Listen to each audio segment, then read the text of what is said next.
Way of review, last week we did numbers. We were talking about the significance of numbers, what kinds of symbolism you can glean from numbers, and if you have an idea of what the concept is, then you don't have to pay attention to the numbers. You know that's like shorthand for this idea. So we went over, we went over the numbers 1, 2, 3, 6, 7, 10, and 12. So those are all the numbers that we have reviewed so far, and they'll show up repeatedly. But the number 1 is unity or singularity, is just one. 2 is duality, so it's like two things in opposition to each other or opposites. 3 was a triad, so numbers that are odd numbers are refer to God or a spiritual elevation in some way. So that's the Trinity. It's like a family. It stands for wholeness and resurrection. 6 is the number of a man. So like 6 is not an unholy number. 6 is just like the number of man's work. 7 is the number of God or perfection. 10 is manifold or abundant and varied, so lots of different kinds of things. So if it says 10, it means a lot of different stuff. So you can just like put that. I always thought 1 was the loneliest number. It is. 2 can be as bad as 1. It's the loneliest number since the number 1. Well, she's got your number. They're looking around saying, what are they talking about? They're not old enough. It's an old people folk rock song. Yeah, Old people jokes. Yeah. That's what that is. You'll be there one day. And your kids will look at you and say. So, and the number 12 is like the number of order, government, systems. So if you hear the number 12, that's like taking a whole bunch of things, putting them in a system and making them work. Okay, so the parable we're going to do today is the parable of the talents, and that is found in Matthew. So Matthew chapter 25, and the first parable that we did in Matthew was the 10 virgins.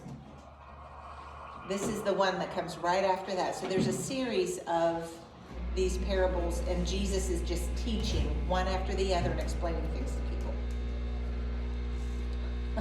Some loud coffee.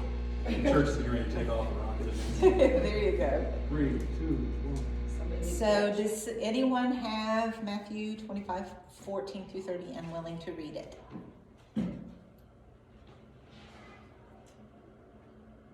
For it will be like a man going on a journey, who called his servants and entrusted to them his property. To one he gave 5 talents, to another 2, to another 1, to each according to his ability. Then he went away. He who had received the 5 talents went at once and traded with them, and he made 5 talents more. So also he who had the 2 talents made 2 talents. But he who had received the 1 talent went and dug in the ground and hid his master's money. Now after a long time, the master of those servants came and settled accounts with them. And he who had received the 5 talents came forward, bringing 5 talents more, saying, Master, you delivered to me 5 talents. Here, I have made 5 talents more. His master said to him, Well done, good and faithful servant. You have been faithful over little, I will set you over much. Enter into the joy of your master. And he also, who had the 2 talents, came forward, saying, Master, you delivered to me 2 talents. Here, I have made 2 talents more. His master said to him, Well done, good and faithful servant. You have been faithful over little, I will set you over much. Enter into the joy of your master. He also, who had received the 1 talent, came forward, saying, Master, I knew you to be a hard man, reaping where you did not sow, and gathering where you scattered no seed. So I was afraid, and I went and hid your talent in the ground. Here, you have what is yours. But his master answered him, You wicked and slothful servant. You knew that I reap where I have not sown, and gather where I scattered no seed. Then you ought to have invested my money with the bankers, and at my coming I should have received what was my own with interest. So take the talent from him and give it to him who has the 10 talents. For to everyone who has will more be given, and he will have abundance. But for the one who has not, even what he has will be taken away. And cast the worthless servant into the outer darkness. In that place there will be weeping and gnashing of teeth. Okay, so I think probably a lot of us are familiar with this parable. So what we're going to do is start off with the elements. So you remember there's the elements. That's the first thing. So that's like all the nouns or all the concepts. So let's go down through the parable and call out what some of the elements are. Sorry. Well, there's your pink jacket. So what are some nouns that you see in this parable? Talent. A talent.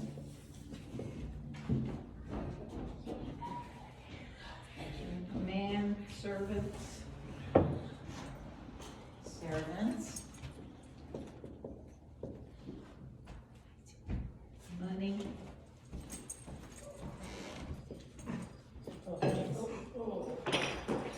Yep. Appreciate you.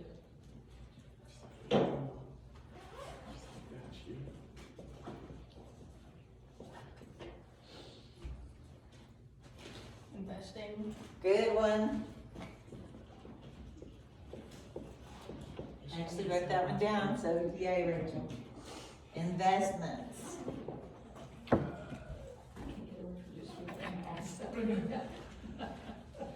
I know, I'm stuck on that now, because I thought investment, but that's I paid attention in English class. I know what nouns are. And it doesn't have to be a noun, it can be a noun concept, so it can be, Investment is a noun, but investing isn't. Right. but there are other things as sloth, so we'll call that lazy.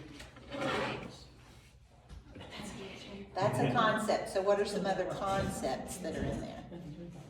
Joy. Exclusion. Abundance. You guys are good, you're getting the rhythm. Abundance.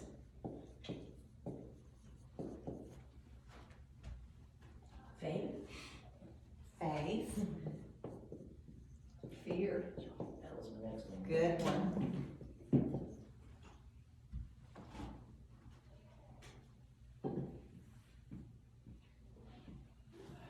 Darkness.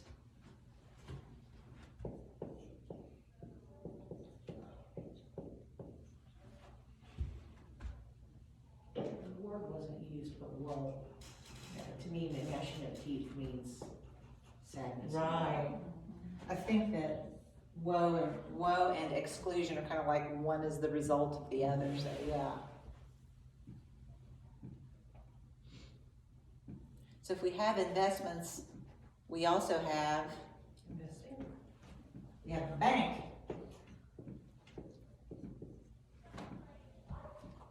And if he put it in the bank, he gained interest.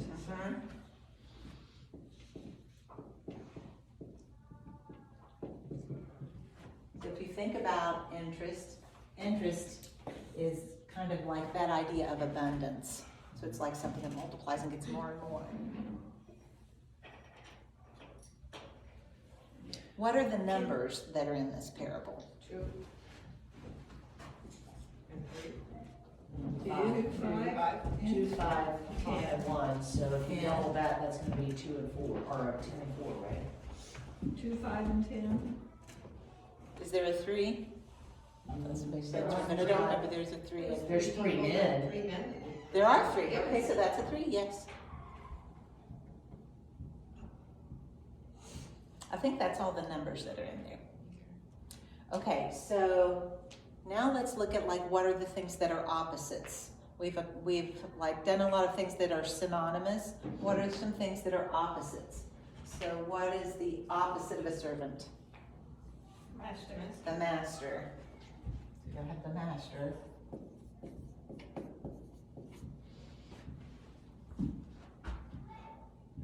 What are some other opposites? Debt instead of money, or investing. Debt. It's gonna start getting all over the board, but that's okay. I actually am not a person who has to have things in Productive lists. instead of lazy. What is it? Productive instead of lazy. Right, okay, so productive.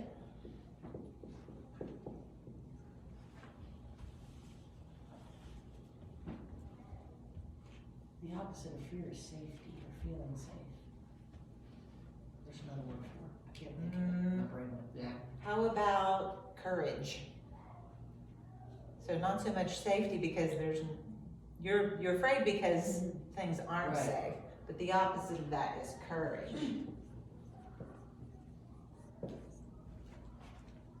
Light. Light,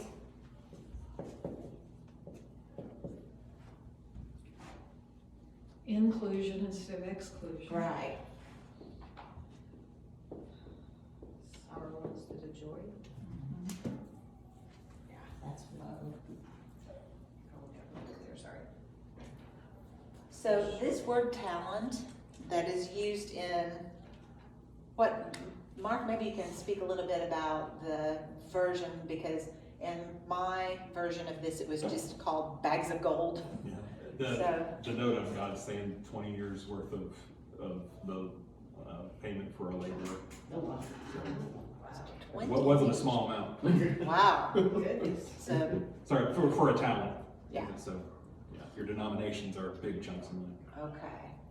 So, and this talent, I like that it's the word talent, because to us, talent means a skill or something that you're good at. So, we're gonna kind of look at it like literally a talent. God gives you a talent. So what do you do with your talent? So that's one concept that we're going through. There's another concept that we missed, and that is the idea of burying something in the ground. Dig a hole, stick it in a hole. Like it's the opposite of investment, is to bury something in the ground, and then it doesn't do anything. It just stays the same, it doesn't grow. It's not like you can plant it, get a money tree. So it's just the same as it was when it went in. And actually over time, if you plant something in the ground and leave it there and it doesn't do anything, it actually decays. It becomes less valuable. So it's like interest. If you get interest on an investment, then that's something that's multiplying itself. But if you do the opposite of that, like when you buy a car, if you buy a car, then the minute you drive it off the lot, it depreciates. So things lose value over time unless you do something with it. So you have to be doing something with things. Okay, so now we're gonna go to the themes. So our themes were, let's see, I don't have it right now. Preparedness. So we'll do prepared, and the opposite of that is regret. Preparedness and regret. The next one is the kingdom.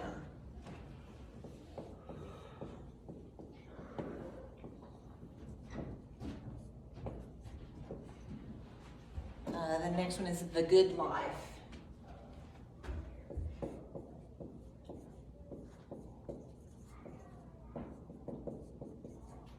And the last one is set apart. Okay, so let's kind of connect these words with these bullet points. What things do you think are about preparedness in the parable? Investments. Mm-hmm.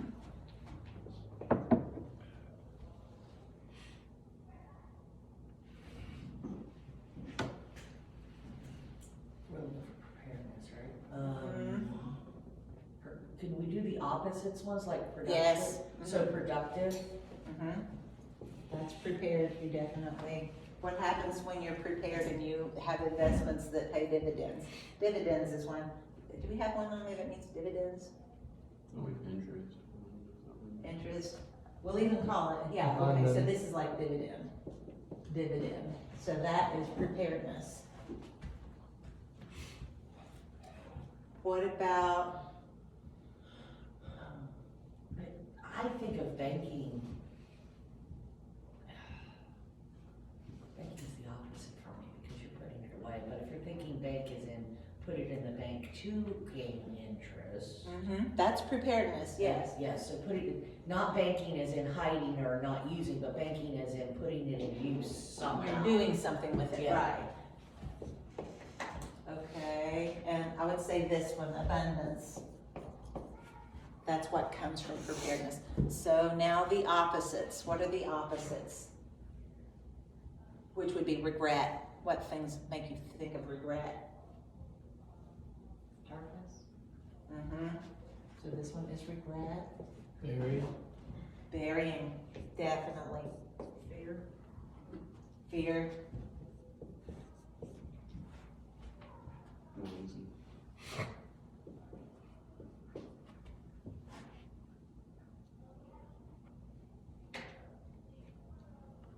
I would say this one is also regret. Exclusion, Debt. that's definitely a bad one. Debt would be regret. Debt, yeah. Okay, which ones are, is there anything else? In case I missed one? Okay, what things make you think of the kingdom? So the kingdom is like the ultimate place that you're going. And this is like, I kind of think bank. Yes. As being. Yeah. I mean, servants, like as in servants of God, like, I mean, that's what make me think of. Mm-hmm. Faith. Yeah, joy. The best kingdom. Inclusion. What was it? Inclusion. Yes.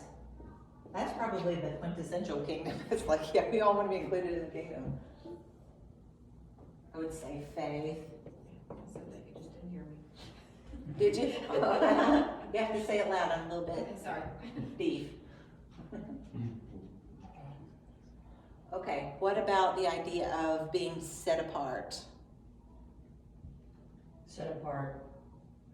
Okay, so my question is gonna be set apart as in the good thing, we are set apart from the world, or set apart because we've been kicked out? Question, yes. No fair. Because we've got both of them. So we'll say set apart is in this way a positive. So we're looking at the negative of that would be exclusion. The Right. positive of that, so this would be set apart for inclusion in the kingdom. We do courage, where does it? Courage is here. Courage is actually, that one is set apart. Not everybody has courage. So it's like things that are set apart for something specific. Yeah, it takes courage to be set apart, Definitely. especially the younger you are. Like, seriously, it's really hard when you're younger to set yourself apart because you have so much peer pressure on And all you wanna do is belong you. somewhere. Exactly. And the interesting thing is they find that as setting apart themselves apart from society, and they all do the things exactly the way. Yeah, exactly. It's not a phase. I would say interest is the idea of setting apart, and that's like I'm setting this aside for a purpose later. Okay, the last one is the good life. What things in this feel like the good life? What's the good life mean? Faith. Faith? Yes, that's the good life for sure. I like your light. Light, Light. joy.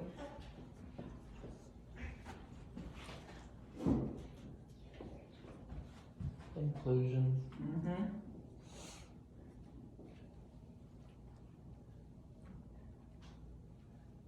Abundance. Definitely that one.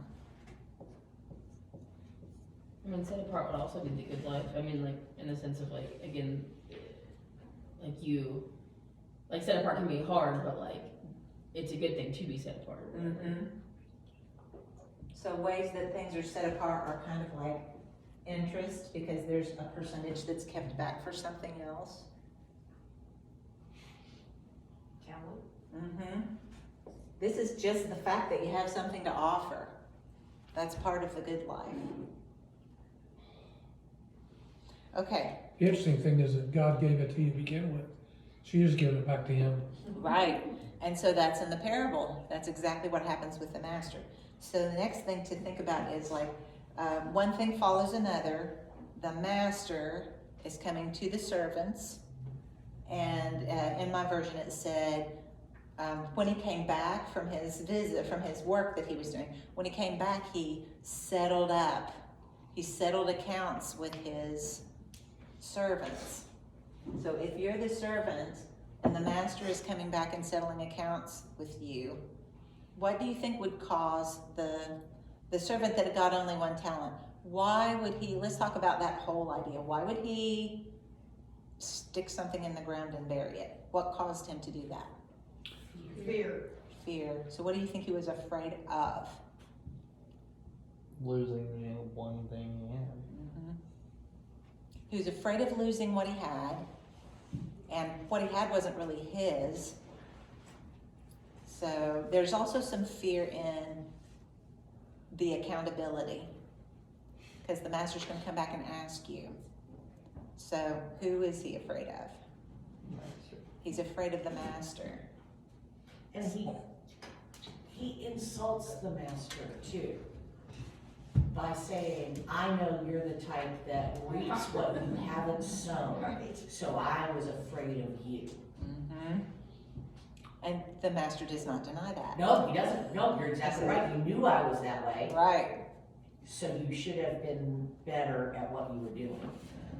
So it remains an open question though, like if he's dealing with the logic of the servant, he could just be repeating the servant's words back to him. It's like, oh, you knew that about me. Well then, if you knew that about me, then you should have taken this step. And what he condemns him for is his wickedness and his sloth. I don't, from the text, it's not clear whether he's, in my opinion, take it or leave it, but he's pointing out a problem that's less than mere fear, or more than mere fear. Sorry, wrong word there. I think it's always helpful to think about it in every way that you can. This is the parable that we're dealing with. We're going to look at it from here and from here and from here. So if you toss out an idea and you say, what if if you change the tone of voice and the guy says, oh, you're saying that I'm a hard God. So you can look at it that way too. There might be something in that. So when we're poking around at this, don't be afraid to poke at it and say, Because Well, it could, elsewhere. because going back to the way of letting him be the harsh guy, God does, the parables aren't like allegories where everything has to match. So like the God character or master character in the story doesn't even have to be good. Right. Jesus does that elsewhere.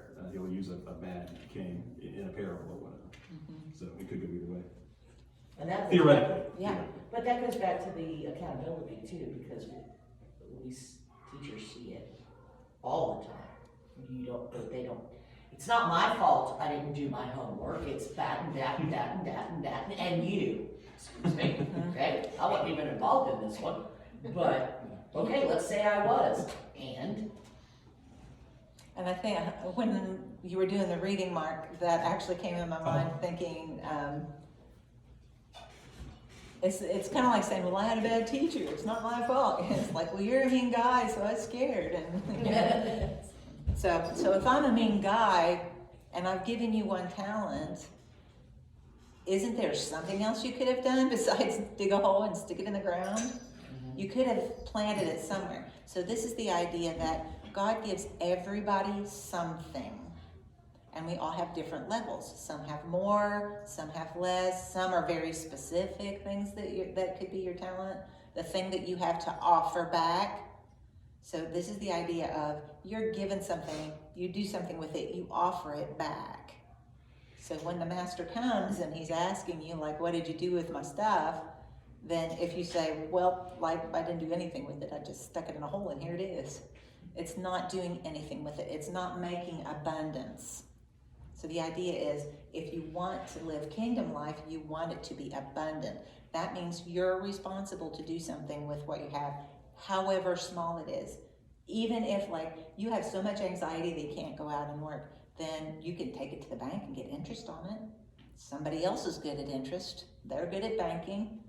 Take it and give it to them. It does something.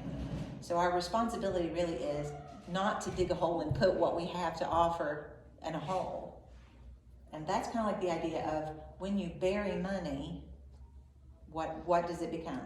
Buried treasure. So if your treasure is buried and you have to go dig it up, then what marks the spot? The X. Right. So X marks the spot. It doesn't become anything. It's a sin to bury that. You're missing the mark. One thing that always has made me curious about this parable is why he chose to give more to one.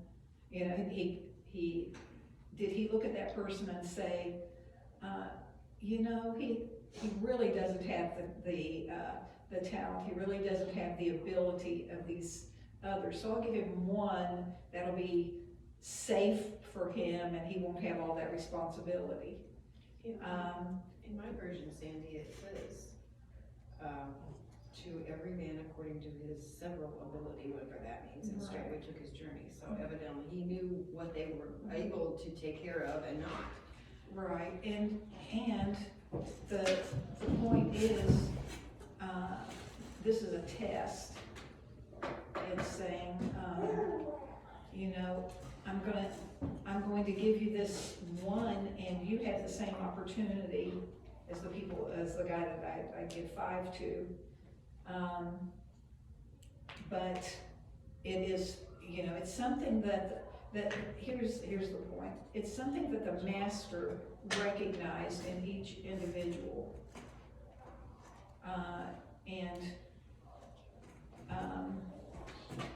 You know, there are people, I'm thinking of a person who says, you know, God just has blessed you. God didn't bless me. You know, God. Because I have nothing, like Yeah. nothing at all. Right. And all this bad stuff that happened in my life, you know, and nothing bad ever happened in your life. And so, you know, why should I praise or elevate God? What's God done for me? You know, and the truth of it is, God's given us all something. I mean, we are all born into this world with life and breath, and you know, do people have more opportunities than others? Of course they do. Those things. I was just talking to Christy about this philanthropy group that I'm in, and one of the guys were talking, and he was talking about paying his taxes, and the taxes he paid on his income were more than I ever made any year in my entire life, and that was his taxes on his income. So I was thinking, well, what could his income possibly be if he pays tens of thousands of dollars in taxes? You know, so opportunities present themselves and all of that, but in the parable of the talents, it would be easy for the guy who got the one talent to say, you know, well, I didn't have the same opportunity because I didn't have as much, so, you know, what's the point? Well, I think it's like I've heard people say before, like, they're like, well, my testimony isn't anything special like theirs is, and it's like, no, everyone's testimony is special because the Lord saved you. That's what's important about your testimony, not the circumstances that it took to say, it was the Lord saved you. So it's your testimony is just as important as everyone else's. You know, when you think about which was the easiest thing to do Very. and which required the less thinking and contemplation and preparation and thought, burying it. And I think that ultimately it points out to us as believers that with what God has blessed us with, it's not always the easy decision that is the proper decision, whether it be talents, whether it be money, whether it be, you know, what part of your life and so forth. But the preparation and prayer, I think, is really important in what's the best thing to do in this situation and go from there. And I think in general, people want to take the easy way. That's why we have a microwave that in a minute we can have an egg, you know, or something like that. You know, it's just nothing wrong. But you understand my point is, I think when God gives you a talent or a treasure or whatever, how you use that or how you invest that, it should not be a superfluous decision and one of ease. It should be one of commitment. This is, Shannon and I teach, well, this goes to spiritual gifts and differentiated instruction. And so when you give those, when you take those tests, and all of those tests, and it says you have this innate ability, and you recognize that, and you go, oh yeah, cool, I have that. But that doesn't mean that you don't develop the ones that you don't score highly in. You don't say, I'm not a mercy shower, so I'm not, that wasn't my spiritual gift, so I can be as cruel as I want to people, because I didn't score high in mercy. You know, when we're teaching differentiated instruction, if you are a person who is a connective type, a Tigger, that doesn't mean that you don't develop your compassion, you know, and be a good bear, you know. So that's something to think about too, you know, that relates to this concept. And that's the idea of investment. Like when you're given something you invested, it turns into something else. It doesn't stay the same. So it's supposed to change, develop into something else, and you're supposed to expand it, make it grow, and be more abundant. So if you keep everything like that in columns like that, then it's limited to what's in that column. And that's very disappointing to the master when he's like, you know, I've given you things, I've given you 5. I gave this guy 5 talents. I don't know what 5 other things he brought back, but they weren't the same 5. They were 5 other things. Well, So no, they're more abundance. like, he calls us to like become more like him, and like he has all those good qualities of like all those tests or whatever, so it's like, we should be striving to get the other qualities. Almost like we're called out to be in a group together and influencing each other and strengthening each other or something. And using each other for inspiration. Yeah. But one thing that you notice is each of those servants went out and did their thing. They weren't like meeting back and talking to each other and saying, what'd you do with yours? No, they just went off and they, you know, went forward into the breach. You know, it's like, let's go and see what I can do with this. And that is courage. So what we're really talking about and what John was kind of, the idea that is about what he is saying is fear, the thing that keeps you from expanding and growing and becoming the next thing that you can be is fear. So it's fear of displeasing other people, fear you're going to get in trouble. Fear breeds lazy. So it's like, I'm not going to, so when the master comes back and he says to the 2 servants who doubled their money, well done, good and faithful servant. Come and enter the joy of my kingdom. Like, come and have joy with me, because it's abundance and it's awesome and great, and that's wonderful. So come together and celebrate that. But the other servant, he says to him, wicked, lazy, slothful, you're a terrible servant. So he says, good and faithful and wicked and lazy. So it's wicked not to. That's where it's X marks the spot. It's like you're missing the X if you don't invest and bring that forward. It's your opportunity to have something to give back. When the master comes and talks to you and says, what did you do with what I gave you? If you don't have anything to give back, then there's shame in that. It's like, wow, I had opportunities and I didn't use them. So I want to make sure that I have abundance. That's entering into the kingdom. That's all kingdom life. So the other thing I wanted to talk about today was what's called the Matthew principle. And this, in psychology terms, the Matthew principle, not psychology, actually it's more cultural. The Matthew principle is that part of this passage that says, to whom much is given, more will be given. And to whom he who has little, what he has will be taken away. So Christians are like, that man doesn't have anything, give him the shirt off your back. So why is it, there's like a sense of unfairness for one person to have more than the other. That's what our whole culture is angry about right now. Why? Why does he have more? Why does he get more? He had more to work with. So why is that? Is that fair? God's not saying to us, Jesus is not saying, this is fair stuff I want you to work with. He's saying, this is reality that I want you to work with. It's a fallen world. This is not the kingdom now. So it's definitely the not yet part. We're not in the kingdom. So you can't expect for things to act like the kingdom when they're not in the kingdom. So what do you think of the idea? It's like very Christian idea that at this point government is trying to co-opt in the culture and say, we're going to do for the weak people. We're going to give to the widows and orphans and all of that stuff. That's you giving and being generous, and that's something that you should definitely be doing. But is everybody who's getting something in this culture a widow or an orphan? No.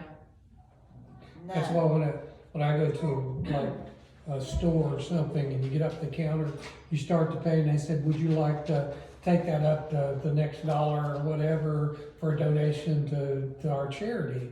My first question is, what's your charity? And they tell me. Or if they can't tell me, I say no. But if I know it's for a specific thing and a specific charity I support, I don't have a problem with it. He always asks them, Yeah. what charity is that? And they go, well, I don't know. He says, no. But I also think about an individual, and this is a sports related thing here, a person that tried out for baseball, that they told him that he was too slow, that he didn't have an arm, and he just didn't have the physical athletic ability. And because of his commitment, he ended up having the most hits in Major League Baseball now, and that's Pete Rose. Now, he was a reprobate in a lot of other stuff, but the point is, I think that you do with what you got. If there are people out there that are in need, you try to help them meet their need, but you don't raise them. They have to enable themselves, or you help enable them to get them to where they can support themselves so that they can help other people too. So it's not a free ride for So everybody. you've pointed out before about when we've talked about the charity system, which was government run Right. under God in the Old Testament.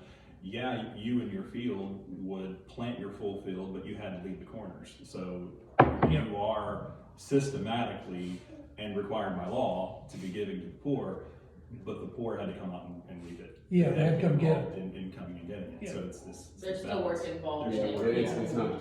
If there were two, Right. even when they had manna, they tried to make arrangements. Well, you gather mine, and I'll gather yours, and that way you won't have to go. No, it doesn't work that way. Grab the ground. Save it, put it in the refrigerator. Oh, wait a minute, we never. And isn't it funny that this is being provided to them, and when they went outside of what God told them to do, he said, every day, go out and get this much. That's how much you can have. And when they went out and tried to bank the manna outside of what God told them to do, it rotted. It's like, no, I told you to do what I said to do. So it's very important that we are paying attention to what is being said to us, and that whenever we're not meeting that expectation, we're missing the mark, then our goal is to try and understand, okay, what is it that you're asking of me? Because God is the master. He's allowed to ask whatever he wants. See, and this also goes to initiative. That the master didn't say, now I'm gonna give you this, and when I come back, I expect you to have doubled it. Or I expect you to have fed the widows and orphans, or I expect you, this is my expectation. A lot depended on their initiative. And I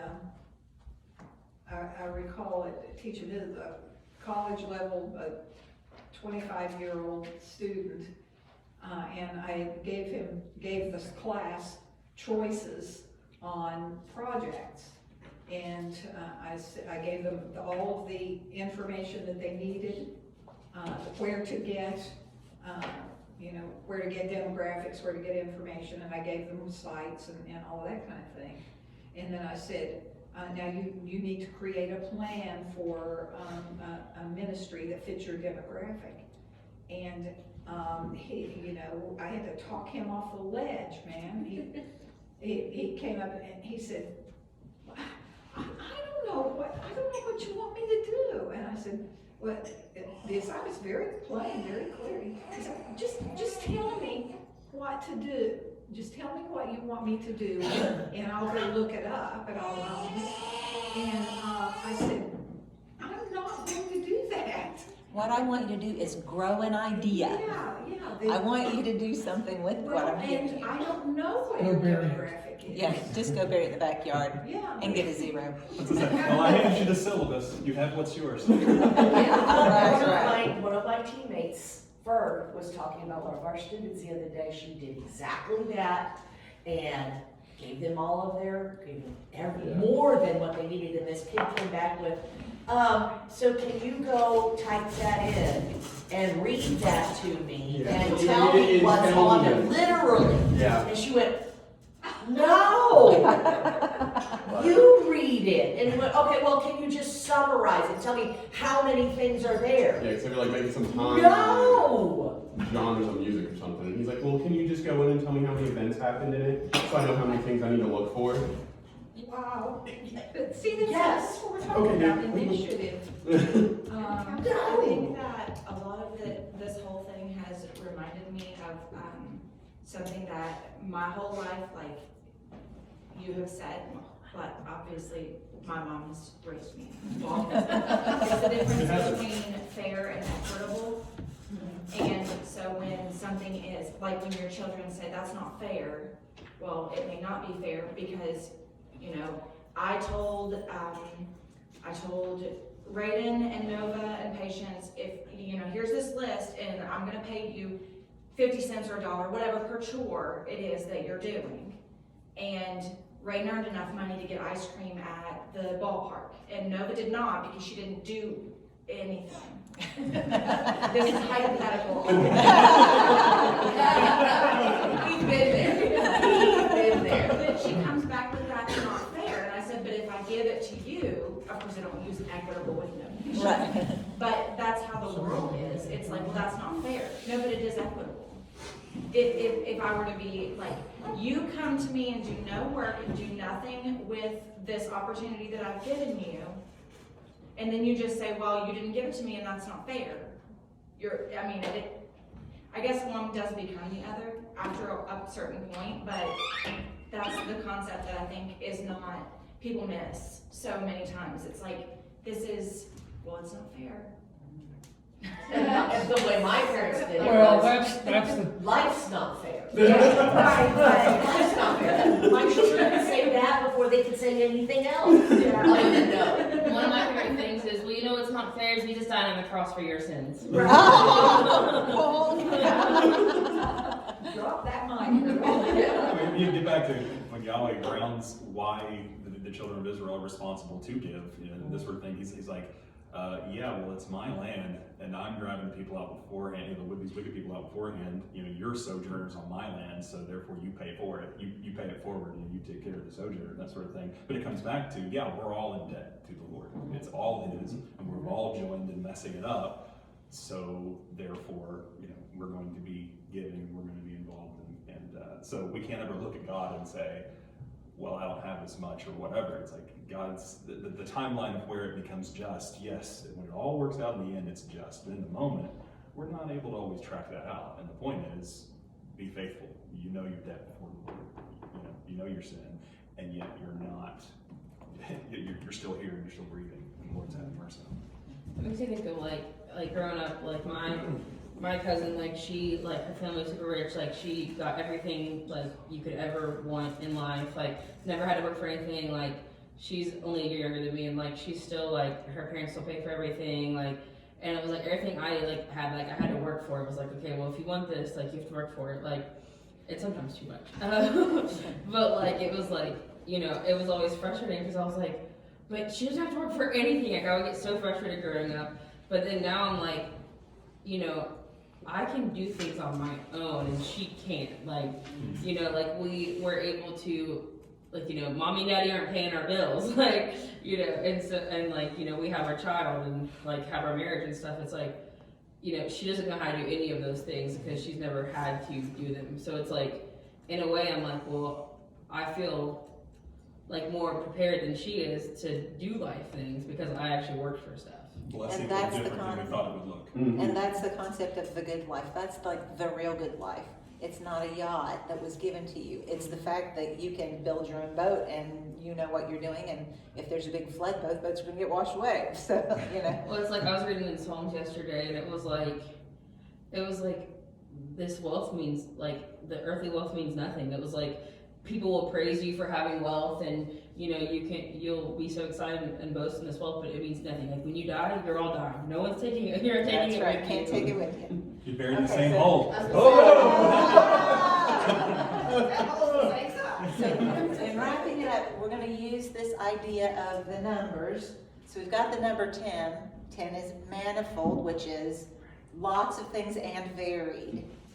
And when you add 1 to it, you get 11. That's an odd number. So it's like if you're shooting for kingdom life, something that is above, then if you make manifold everything that you can, and he doubled his money and he had 10. The talent that was given to the one guy that he buried was given to the guy who had 10, not the one who had 5. So God said, Jesus is saying, I'm giving this guy who had a lot more, and you have nothing now. So you have 2 options. You have you have the kingdom, and then you have, we're going to talk about this. We're going to talk about this next week. You're going to have weeping and gnashing of teeth. So if you are cast into outer darkness where there's weeping and gnashing of teeth, you're separated. You've been excluded. And you've done that by your lack of participation, by your lack of working. So it's the idea of you're set apart and that's heaven. Enter into the joy. This is joy. You've done well. Enter into the joy. But if you don't, then you're cast out where there's weeping and gnashing of teeth. That is the definition of hell. What hell is separation from God. He's not there. You are completely bereft of God. So if you have not invested anything into your future life in the kingdom, you can't enter into the joy if you haven't participated and done everything that you can to contribute. And then opposite of that is separation. And it's the worst thing that can happen to you. Separation from God is the coldest, darkest, most lonely place there is. It's the loneliest number. And just think of it in terms of the Israelites in the wilderness. There was a large majority of them that wanted to go back to Egypt because it was easier. Or even like you were reading yesterday, and I didn't know this, but it was what the Deuteronomy is that what Yeah, first chapter Deuteronomy, where it's like, I thought and it you should have said taken Deuteronomy. 11 days to go from Mount Horeb to the edge of the promised land, and yet here we are, year 40, month 11, on the first day of the month, standing here talking about why it took us this long to get here. Like we do that all the time. It's like we're like 11 days away from this, but we choose to do 40 years in the wilderness because we messed up. Like, And a different GPS. Yeah. But they were waiting for it to be invented. I was gonna, GPS in that case was God, you know, and they didn't listen to God, so. John, would you pray us out? Father, we thank you so much again that you have allowed us to study